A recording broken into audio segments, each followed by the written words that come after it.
once more, my children, to the citadel.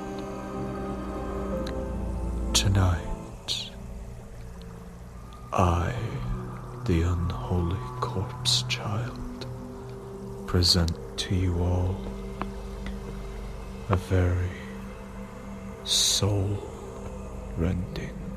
tale, a gospel of a man whose soul is taint, a man whose conscience drips with warm crimson, a man tortured from God, a man whose nights are spent in sleepless agony. From the author, the mad and macabre scribe of the Holy Testament of horror, Bram Stroker, I give you a dream of red hands. The first opinion given to me regarding Jacob Settle was a simple descriptive statement. He's a down-in-the-mouth chap. But I found that it embodied the thoughts and ideas of his fellow workmen. There was, in the phrase, a certain easy tolerance, an absence of positive feeling of any kind, rather than any complete opinion which marked pretty accurately the man's place in public esteem. Still, there was some dissimilarity between this and the appearance which unconsciously set me thinking, and by degrees, as I saw more of the place in the workman, I came to have a special interest in him. He was, I found, forever doing kindnesses not involving money expenses beyond his humble means, but in the manifold ways of forethought and forbearance and self-repression which are of the truer charities in life. Women and children trusted him, implicitly, though, strangely enough, he rather shunned them, except when anyone was sick, and then he made his appearance to help if he could, timidly and awkwardly. He led a very solitary life, keeping house by himself in a tiny cottage, or rather hut, of one room, far on the edge of the moorland. His existence seemed so sad and solitary that I wished to cheer it up, and for the purpose took the occasion when we had both been sitting up with a child, injured by me through accident, to offer to lend him books. He gladly accepted, and as we parted in the grey of the dawn, I felt that something of mutual confidence had been established between us. The books were always most carefully and punctually returned, and in time Jacob Settle and I had become quite friends.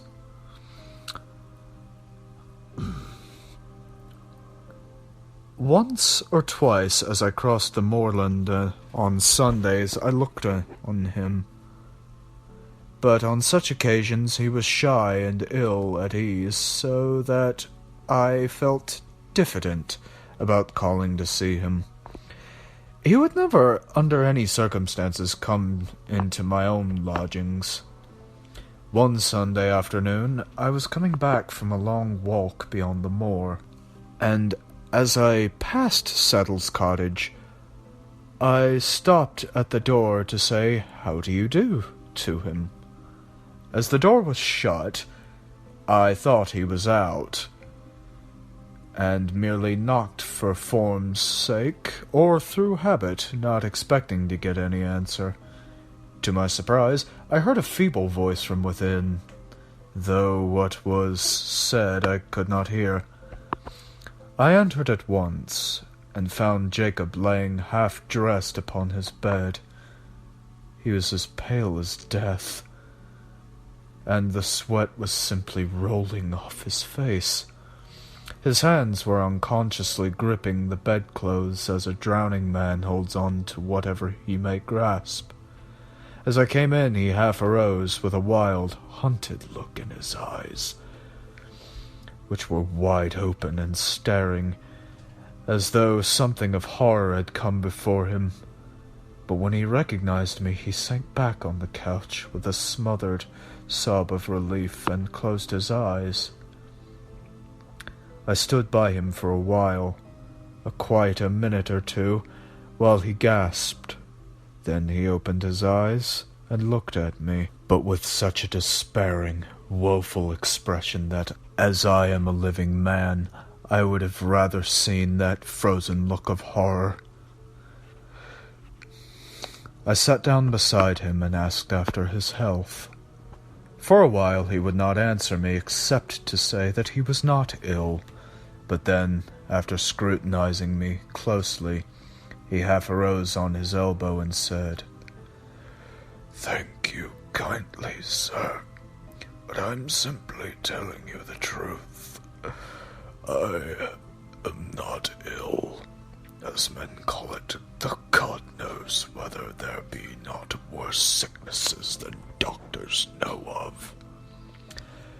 I'll tell you, as you are so kind, but I trust that you won't even mention a thing to a living soul, for it might work me more and greater woe.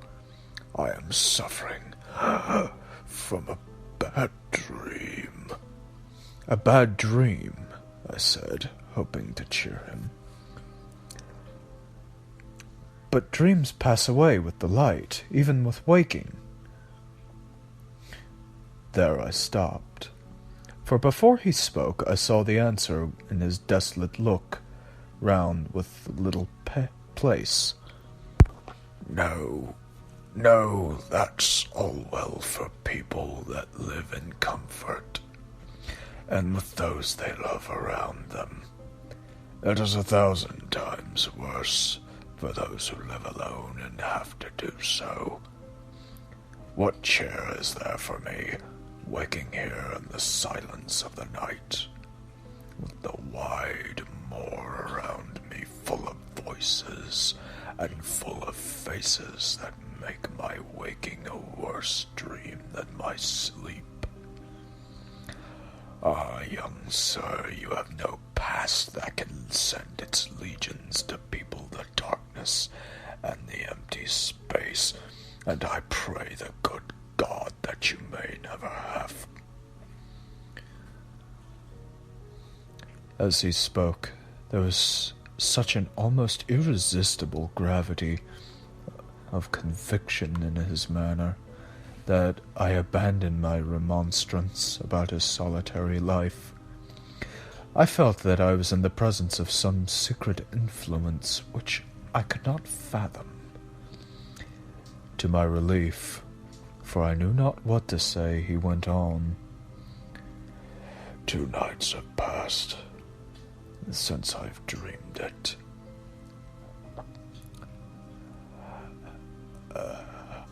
It was hard enough the first night, but I came through it. Last night the expectation was in itself almost worse than the dream, until the dream came, and then it swept away every remembrance of lesser pain. I stayed awake till just before the dawn, and then it came again. And ever since, I have been in such agony as I am sure the dying feel, and with it all the dread of tonight. Before he had got to the end of the sentence, my mind was made up, and I felt that I could speak to him more cheerfully. "Try and get sleep early tonight. In fact, before the evening has passed away, the sleep will refresh you, and I promise you there will not be any bad dreams after tonight." He shook his head hopelessly, so I sat a little longer, and then left him. When I got home, I made my arrangements for the night, for I had made up my mind to share Jacob Settle's lonely vigil in his cottage on the moor. I judged that if he got to sleep before sunset, he would wake well before midnight, and so, just as the bells of the city were striking 11, I stood opposite his door armed with a bag, in which were my supper, an extra-long flask, a couple of candles, and a book. The moonlight was bright and flooded the whole moor, till it was almost as light as day. But ever and anon, black clouds drove across the sky, and which made a darkness, by comparison, seemed almost intangible. I opened the door softly, and entered without waking Jacob, who lay asleep with his white face upward. He was still, and again bathed in sweat. I tried to imagine what visions were passing before those closed eyes, which could bring with them the misery and woe which were stamped on the face. But fancy failed me, and I waited for the awakening. It came suddenly, and in a fashion which touched me to the quick, for the hollow groan that broke from the man's white lips as he half arose and sank back was manifestly the realization or completion of some train of thought which had gone before. "If this be dreaming," said I to myself, "then it must be based on some very terrible reality. What can have been that unhappy fact he spoke of?" While I thus spoke, he realized that I was with him. It struck me as strange that he had no period of that doubt as to whether dream or reality surrounded him which commonly marks an expected environment of waking men. With a positive cry of joy, he seized my hand and held it in his two wet, trembling hands, as a frightened child clings on to someone whom it loves. I tried to soothe him. There, it's all right. I have already come to stay with you tonight, and together we will try to fight this evil dream."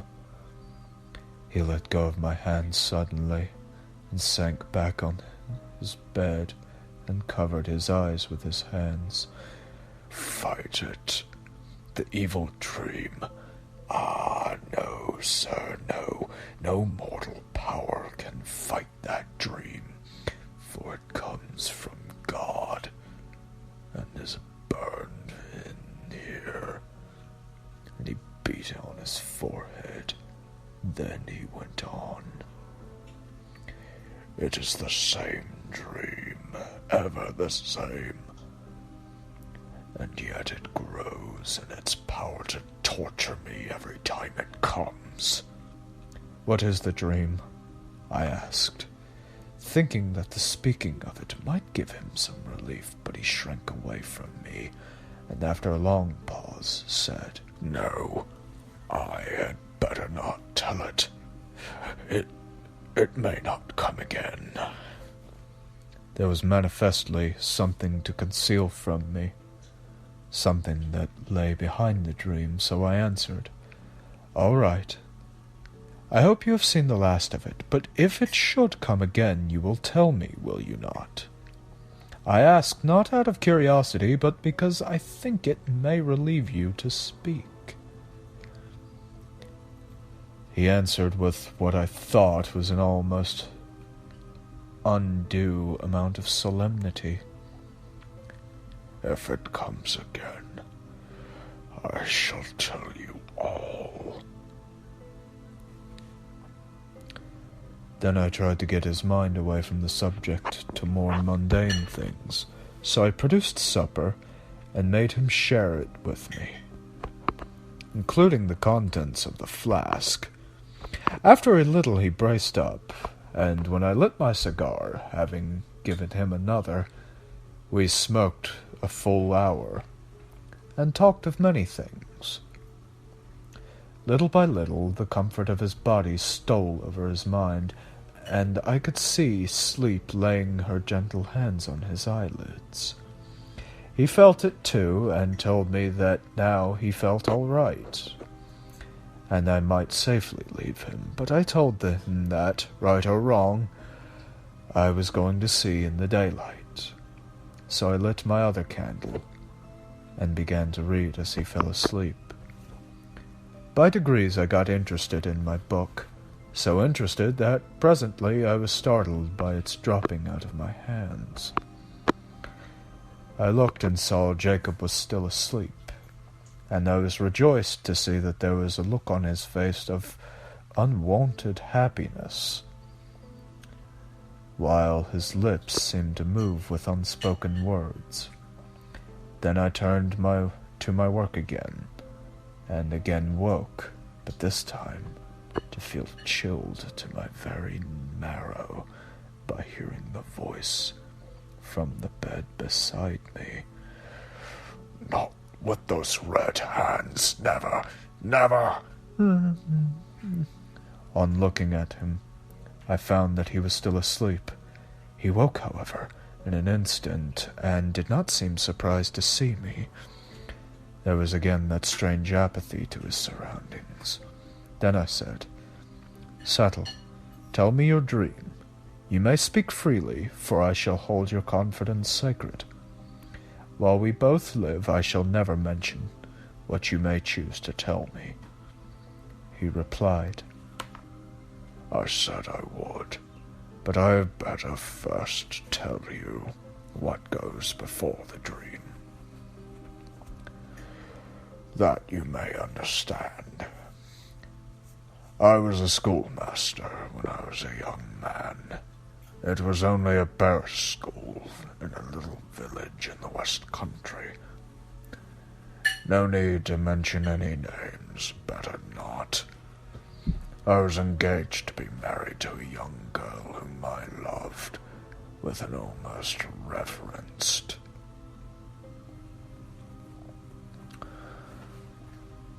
It was the old story. While we were waiting for the time when we could afford to set up a house together, another man came along. He was nearly as young as I was, and handsome, and a gentleman with all the gentleman's attractive ways for a woman of our class. He would go fishing, and she would meet him while I was at my work and school. I reasoned with her and implored her to give him up. I offered to get married at once and go away and begin the world in a strange country, but she would not listen to anything I could say, and I could see that she was infatuated with him. Then I took it upon myself to meet the man, and asked him to deal well with the girl, for I thought he might mean honestly by her, so that there might be no talk or chance of talk on the part of others. I went where I should meet him, with none by, and we met." Here Jacob settled at the pause, for something seemed to rise in his throat, and he almost gasped for breath. Then he went on, "Sir, as God is above us, there was no selfish thought in my heart that day. I loved my pretty Mabel too well to be content with a part of her love, and I had thought of my own unhappiness too often not to have come to realize that. Whatever might come to her, my hope was gone. He was insolent to me. You, sir, who are a gentleman, cannot know, perhaps, how galling it can be, the insolence of one who is above you in station, but I bore with that. I implored him to deal well with the girl, for what might be only a pastime of an idle hour with him might be the breaking of her heart. For I never had a thought of her truth, or that the worst of harm would come to her. It was only the unhappiness to her heart that I feared. But when I asked him when he intended to marry her, his laughter galled me so that I lost my temper, and told him that I would not stand by and see her life made unhappy. Then he grew angry too, and in his anger said such cruel things of her, that then and there I swore he should not live to do her harm. God knows how it came about, for in such moments of passion it is hard to remember the steps from a word to a blow. But I found myself standing over his dead body, with my hands crimson with blood that welled from his torn throat. We were alone, and he was a stranger, with none of his kin to seek for him, and murder does not always out, not all at once. His bones may be whitening still for all I know, but in the pool of the river where I left him, no one suspected his absence or why it was, except my poor Mabel. She dared not speak, but it was all in vain, for when I came back again after an absence of months, for I could not live in the place, I learned that her shame had come, and that she had died in it. Hitherto, I had been borne up by the thought that my ill deed had saved her future. But now, when I learned that I had been too late, and that my poor love was smirched with that man's sin, I fled away with the sense of my useless guilt upon me more heavily than I could bear. Ah, sir, you that have not done such a sin don't know what it is to carry it with you. You may think that custom makes it easy to you, but it is not so. It grows and grows with every hour, till it comes intolerable, and with it growing, too, the feeling that you must forever stand outside heaven. You don't know what that means, and I pray God that you never may. Ordinary men, to whom all things are possible, don't often, if ever, think of heaven. It is a name and nothing more, and they are content to wait and let things be. But to those who are doomed to be shut out forever, you cannot think what it means. You cannot guess or measure the terrible endless longing to see their gates open, and to be able to join the white figures within. And this brings me to my dream. It seemed that the portal was before me, and with great gates of massive steel, with bars of the thickness of a mass, rising to the very clouds, and so close that between them was just a glimpse of a crystal grotto, on whose shining walls were figured many white-clad forms with faces radiant with joy. When I stood before the gate, my heart and my soul were so full of rapture and longing that I forgot. and there stood at the gate 2 mighty angels with sweeping wings, and oh, the stern of countenance! They held each in one hand a flaming sword, and in the other the latchet, which moved to and fro at the slightest touch. Nearer were figures all draped in black, and with heads covered so that only eyes were seen, and they handed to each who came white garments such as the angels wear. A low murmur came that told all should put on their own robes, and without soil, or the angels would not pass them in, but would smite them down with the flaming swords. I was eager to don my own garment, and hurriedly threw it over me and stepped swiftly to the gate, but it moved not, and the angels, losing the latchet, pointed to my dress. I looked down and was aghast, for the whole robe was smeared with blood.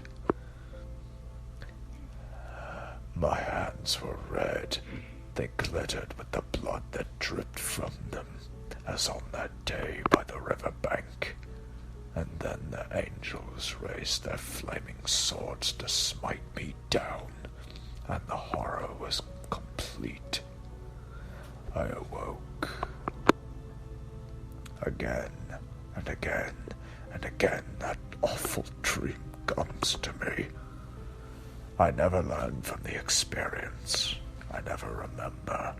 But at the beginning the hope is ever there to make the end more appalling. I know now that the dream does not come out of the common darkness where the dreams abide, but that it is sent from God as a punishment. Never, never shall I be able to pass the gate, for the soil on the angels' garments must ever come from these bloody hands. I listened, as in a spell, as Jacob Settle spoke. There was something so far away in the tone of his voice, something so dreamy and mystic in the eyes that looked as if through me at some spirit beyond, something so lofty in his very diction, and in such marked contrast to his work-worn clothes and his poor surroundings that I wondered if the whole thing were not a dream. We were both silent for a long time. I kept looking at the man before me in growing wonderment. Now that his confession had been made, his soul, which had been crushed to the very earth, seemed to leap back again in its uprightness with some resilient force. I suppose I ought to have been horrified with this story, but strange to say, I was not. It certainly is not pleasant to be made the recipient of the confidence of a murderer, but this poor fellow seemed to have had not only so much provocation, but so much self-denying purpose in his deed of blood that I did not feel called upon to pass judgment upon him. My purpose was to comfort, so I spoke out with what calmness I could, for my heart was beating fast and heavily. You need not despair, Jacob Settle. God is very good, and his mercy is great. Live on, and work in the hope that some day you may feel that you have atoned for the past. Here I paused, for I could see that deep, natural sleep this time was creeping upon him. Go to sleep, I said. I shall watch with you here, and we shall have no more evil dreams tonight.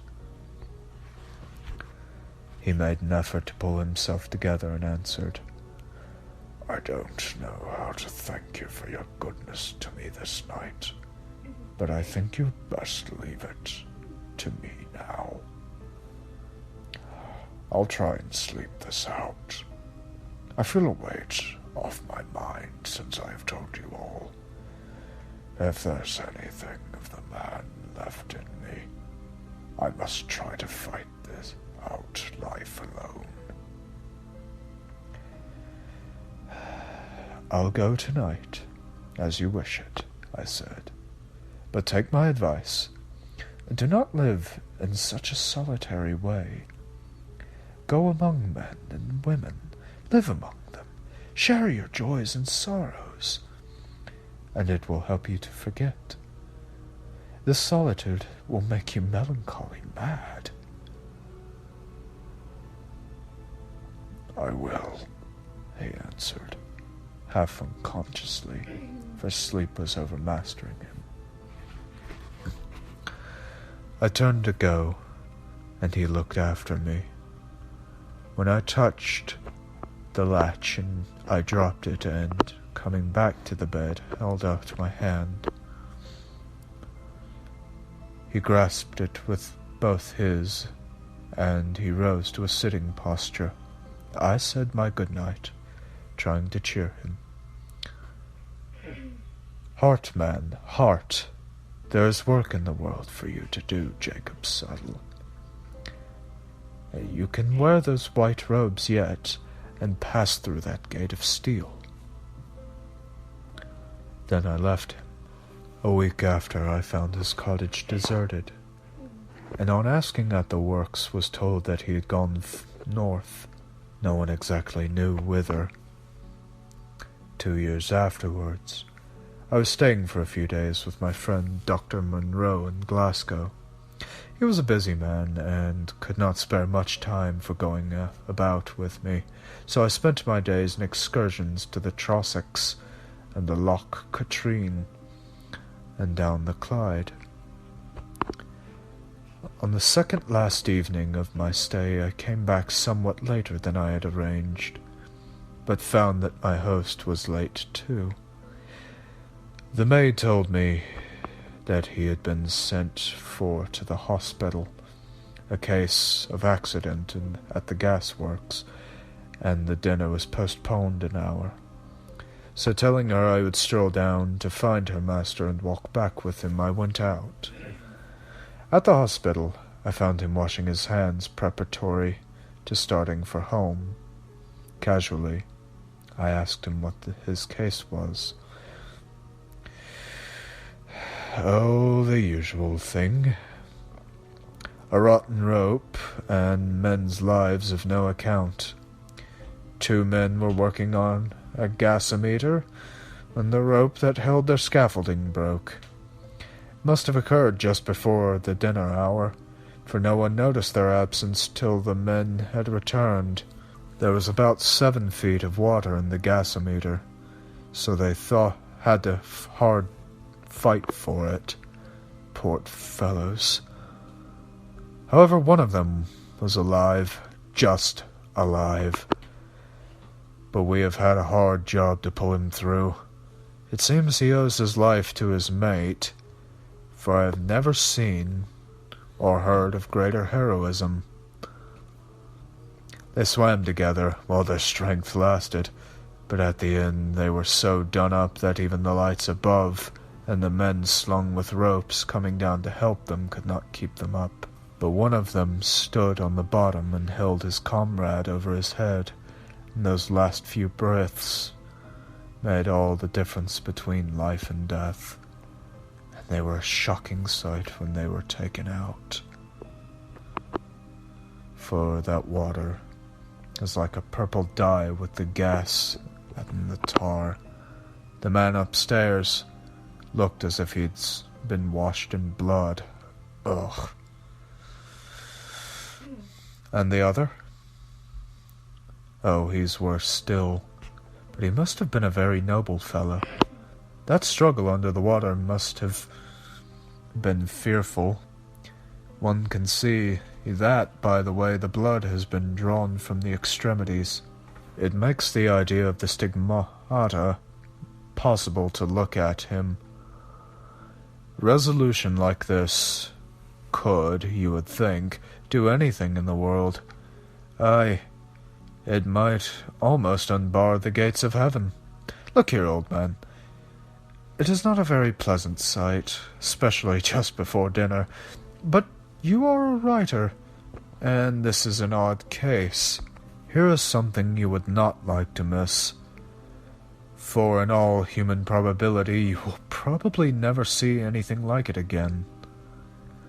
While he was speaking, he had brought me into the mortuary of the hospital. On the bier lay a body covered with a white sheet, which was wrapped close round it. Looks like a chrysalis, don't it?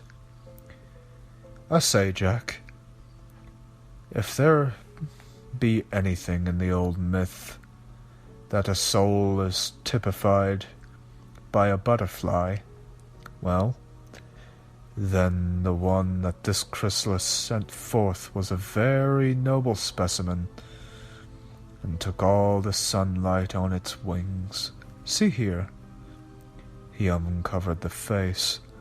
Horrible indeed it looked, as though stained with blood. But I knew him at once. Jacob Saddle, my friend, pulled the winding sheet further down. The hands were crossed on the purple breast, as they had been reverently placed by some tender-hearted person.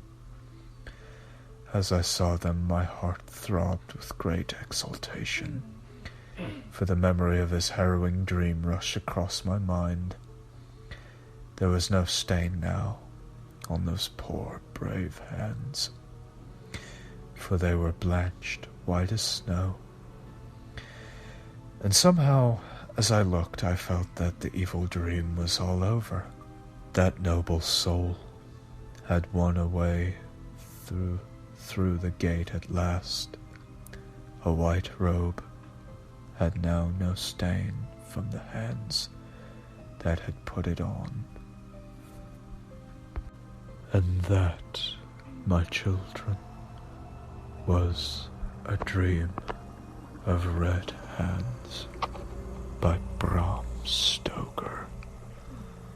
Thank you once more, my beautiful maggots and larvae, for joining me tonight in the Citadel.